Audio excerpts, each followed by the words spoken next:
La parole à présent est à Madame Amélie Lacrafi pour Ensemble pour la République. Arnaud Le Gall se prépare. Merci, Monsieur le Président. Monsieur le Ministre, je me réjouis, comme chacun d'entre nous ici, de la chute du régime de Bachar al-Assad dont souffraient les Syriens depuis plus d'un demi-siècle et plus particulièrement encore depuis les printemps arabes de 2011, le fils ayant malheureusement dépassé le père dans sa cruauté et son cynisme.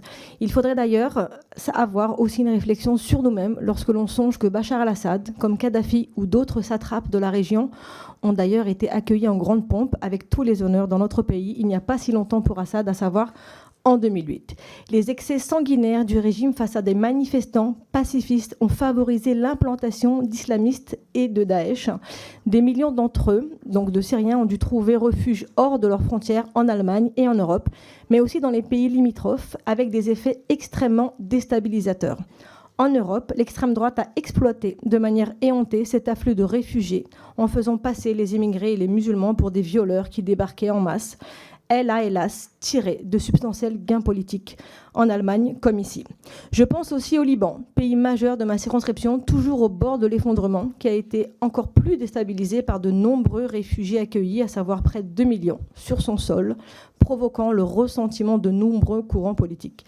Monsieur le ministre, face aux incertitudes entourant les intentions du HTC et alors que la France a envoyé une mission diplomatique sur place, comment envisagez-vous cette question des réfugiés syriens au Liban et de leur possible retour? La question se pose de la même manière au sujet des réfugiés syriens en Turquie que ce pays utilise à l'égard de l'Europe dans le cadre d'un chantage indigne qui ne l'honore pas. Je vous remercie. Merci Madame la députée. Monsieur le ministre. Monsieur le Président, Madame la députée, l'objectif, c'est bien évidemment que la situation se stabilise, qu'elle se sécurise de manière à ce que les réfugiés qui le souhaitent puissent rentrer en Syrie. Il y en a un peu plus de 3 millions en Turquie, il y en a 1 million au Liban. Pour certains d'entre eux, des jeunes hommes, des jeunes femmes qui n'ont même pas connu le pays duquel ils sont issus.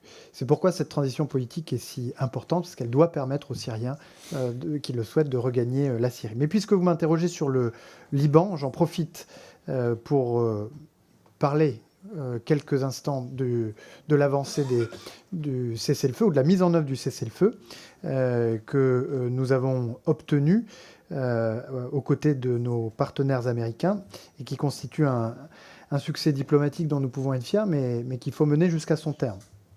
Comme vous le savez, cet accord prévoit un arrêt des combats, retrait sous 60 jours des forces israéliennes du Sud Liban, où l'armée libanaise doit se déployer massivement et exercer le monopole de la force. À ce stade, le cessez-le-feu tient. Le nombre de violations, élevé dans les premiers jours, a considérablement diminué.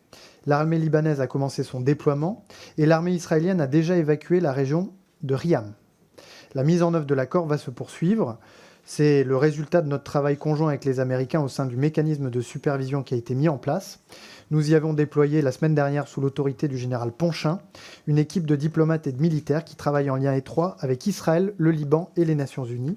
Elle a déjà réuni il y a quelques jours à Nakoura les militaires israéliens et libanais qui ne s'étaient pas parlé depuis plus d'1 an. Ce travail va se poursuivre. Je tenais néanmoins à vous faire ce point d'étape.